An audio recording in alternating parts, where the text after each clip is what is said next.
Então, pessoal, agora que a eleição dos Estados Unidos já está definida, a vitória de Donald Trump é incontestável nesse momento, até o povo da esquerda mundial já reconheceu isso aí, a Kamala Harris já reconheceu, enfim, o cara já é o presidente eleito dos Estados Unidos e começa já a preparar a sua transição para daqui a menos de 3 meses reassumir o controle da Casa Branca. Vem a grande questão, a poeira baixou, vamos refletir sobre os números. Como que o Donald Trump teve uma vitória tão acachapante, tão com V maiúsculo em relação ao resultado que a Kamala Harris conseguiu, um resultado pífio, diga-se de passagem, se as pesquisas mostravam a Kamala Harris em primeiro lugar, ainda que empate técnico dentro da margem de erro, se a grande mídia vivia falando que a Kamala Harris era muito mais forte que o Donald Trump, uma candidata mais preparada, tinha mais apoio do público, Trump estava afundando, etc. Cadê por que essa leitura foi tão errada do pessoal da grande mídia, dos especialistas aí em política? Bem, agora já começam a aparecer opiniões mostrando justamente o contrário, que de forma diversa do que foi colocado na grande mídia, o que a gente viu com muita frequência aqui no Brasil mesmo, né? A Kamala Harris nunca teve chances reais de vencer o Donald Trump.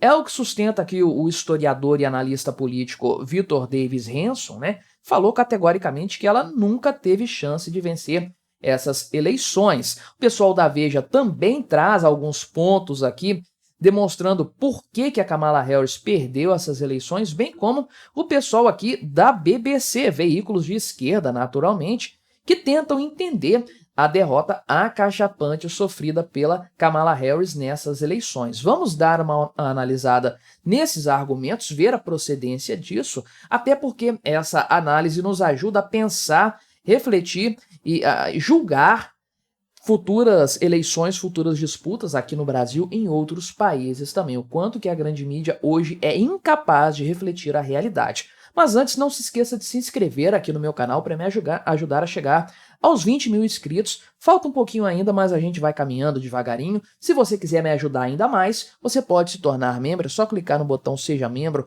aí embaixo. A partir de R$ 1,99 por mês, tem R$ 7,99 também. Fica a seu critério, mas de qualquer forma me ajuda muito. Pode ter certeza disso. Então, quais são os argumentos aqui? Primeiro do senhor Victor Davis Hanson. Depois a gente vê os dos outros veículos de mídia para ir casando uma coisa com a outra, né? Esse cara aqui é uma referência no assunto, na análise política, né? Ele estuda bem a questão da direita norte-americana e tudo mais, e ele fala o seguinte, que a corrida presidencial nos Estados Unidos não foi imprevisível, ou seja, o resultado já estava meio que garantido, era certo que isso aqui iria acontecer, ao contrário do que as pesquisas demonstravam aí, porque elas subestimavam as chances do Trump de voltar à presidência da República, né? Então, os erros principais aqui que são colocados por ele, tem coisas aí da estratégia dos republicanos que foi melhor, e erros da Kamala Harris enquanto candidata com vários problemas, candidata ideologicamente problemática, né? Primeiro de tudo aqui é que os republicanos conseguiram aí dominar essa questão aí da votação antecipada e da votação por correio, que você se lembra muito bem que em 2020 foi fundamental para eleger o Joe Biden. Teve uma série de problemas quanto a isso, e lá havia o pretexto da pandemia, né, para se colocar esse tipo de situação, mas agora, né, os republicanos conseguiram bem lidar com essa situação e até tomar vantagem disso. Não foram pegos de surpresa dessa vez. Esse fator ajudou bastante os números de votos do Donald Trump serem substancialmente maiores e também de outros candidatos republicanos. Lembre-se que teve eleição para um monte de coisas nesses dias agora, nessa semana, lá nos Estados Unidos, né? Não apenas isso, também tem a situação de um grande eleitorado típico dos democratas, né, os hispânicos, os latinos, né, os afro-americanos, terem migrado para o voto no Donald Trump, né, que era um fator já conhecido, inclusive, eu tinha repercutido isso há muito tempo aqui no canal, ainda na candidatura do Joe Biden, e que não foi tão levado a sério assim nas pesquisas eleitorais, e que agora mostra-se um fator decisivo, sem dúvidas, né. Outro ponto também é o seguinte, A Kamala Harris, durante 30 anos de vida pública, de advocacia política, sempre defendeu pautas extremistas de esquerda. Ela é uma progressista de fato, na melhor definição do termo. E aí, para tentar vencer as eleições, ela se afastou dessas pautas, né? Ficou com uma coisa mais de centro, rejeitou algumas de suas antigas ideias e tudo mais, e a verdade é que isso não convenceu o eleitorado. Todo mundo ficou com medo, né? Uma parte grande da população ficou com medo de que ela voltasse atrás nas suas supostas novas convicções depois de eleita, né? Tem pontos aí cruciais nisso, a questão das fronteiras, né? As reparações raciais, armas, né? Armamento civil, tudo isso aí acabou, a Kamala Harris mudou ali supostamente a sua opinião, mas não conseguiu convencer o eleitorado de que não mudaria de lado depois de eleita, né? Aí, outro ponto é o seguinte, ao invés dela tentar vender as suas ideias, né, propor as suas ideias, a sua ideologia para o eleitor norte-americano, ela preferiu ficar batendo no Donald Trump, né, falando que ele é fascista e tudo mais, só que os índices de aprovação pré-campanha do Donald Trump eram maiores do que os da própria Kamala Harris, ou seja, não adianta, é uma estratégia ruim, fraca, tentar partir para esse lado, né? A Kamala Harris também ficou longe da mídia para evitar problemas como aquele lá da entrevista dela na Fox News, que foi outra coisa também que acabou pegando o vice dela, né, o Tim Walz, que é um cara aqui, né, um trapalhão inepto, né, um cara radical também, e que foi massacrado no debate dos vices ali pelo J.D. Vance, que é o vice lá do Donald Trump, né? Ou seja, isso aí enfraqueceu muito a campanha da Kamala Harris, né? As inconsistências políticas, essa desconfiança pública e vários erros estratégicos, né? Numa campanha que, segundo o senhor Victor Davis Hanson, né, estava correta e inevitavelmente condenada desde o princípio, e eu defendo esse ponto também, né? É o que sobrou para os democratas, não tinham o que fazer. No momento em que Joe Biden era um candidato completamente inviável, isso estava claro para todos, você não podia colocar outro candidato qualquer, porque esse candidato carregaria consigo, né, a marca de que o governo atual democrata é ruim, tão ruim que nem o presidente nem a vice se salvam para concorrer.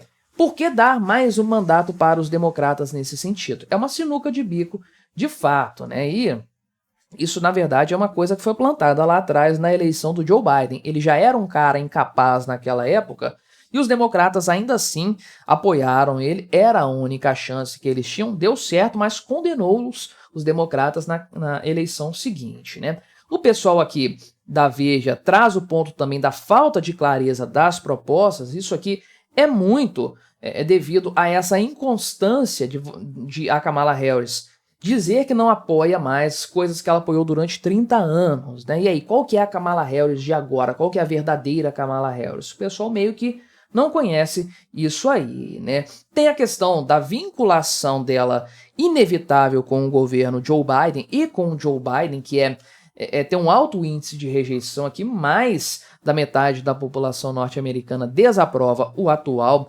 governo, né? 2/3 dos eleitores dizem que o país está caminhando na direção errada, e aí como é que fica a situação, né? Ela faz parte do governo, então ela não pode criticar o Joe Biden, mas se ela não critica o Joe Biden, ela dá a entender que concorda com as políticas dele que estão indo no caminho errado, segundo o eleitor norte-americano. Acaba que ela fica numa sinuca de bico, de fato, né? E tem aqui a questão da economia também, né?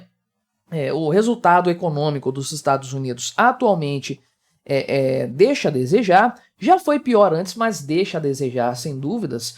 O eleitor norte-americano não está confortável, não está seguro quanto aos rumos que o país pode tomar em algum momento, e, na verdade, a memória dos tempos Donald Trump acaba ficando mais forte nesse sentido e acaba havendo uma comparação inevitável dessa forma, né? E, obviamente, né, você tem um candidato forte concorrendo contra a Kamala Harris, que é o próprio Donald Trump, que é um baita de um candidato que fez aí uma campanha extraordinária, né? tudo ali, até o atentado contra a vida dele acabou ajudando o cara. Ele é bom em argumentação, é bom em levar porrada de todos os lados e se manter firme ainda assim, domina as redes sociais como ninguém.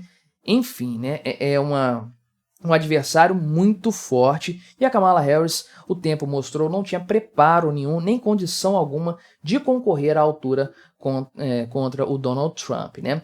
E o pessoal da BBC cita também fatores semelhantes aqui, o problema da herança do Joe Biden, naturalmente, aqui, que é uma âncora, né, puxando a candidatura da Kamala Harris para baixo, né?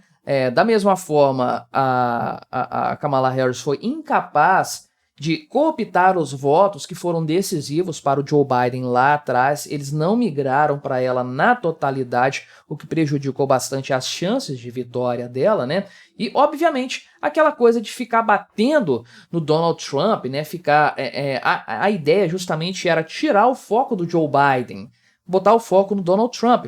Mas isso acabou piorando a situação. Por quê? Deu muita visibilidade para o ex-presidente, atual presidente, agora eleito dos Estados Unidos, né? Então, ela fazendo um esforço excessivo para gastar energias falando do Donald Trump, ela primeiro deu mais visibilidade para ele, um cara que é muito bom com a mídia, com o público, cujas ideias são muito bem conhecidas e ele não fica falando em meios termos, ele é muito claro, muito conciso naquilo que ele defende. E a Kamala perdeu energia, perdeu tempo, perdeu esforço que ela poderia usar para falar das suas próprias ideias, das suas próprias propostas, que, convenhamos, ela mais queria esconder do que qualquer outra coisa, né? No cômputo geral, o que nós temos é um candidato muito forte, que tem propostas sólidas e que agradam o eleitor norte-americano, e uma candidata fraca que carrega consigo a herança maldita do governo Joe Biden,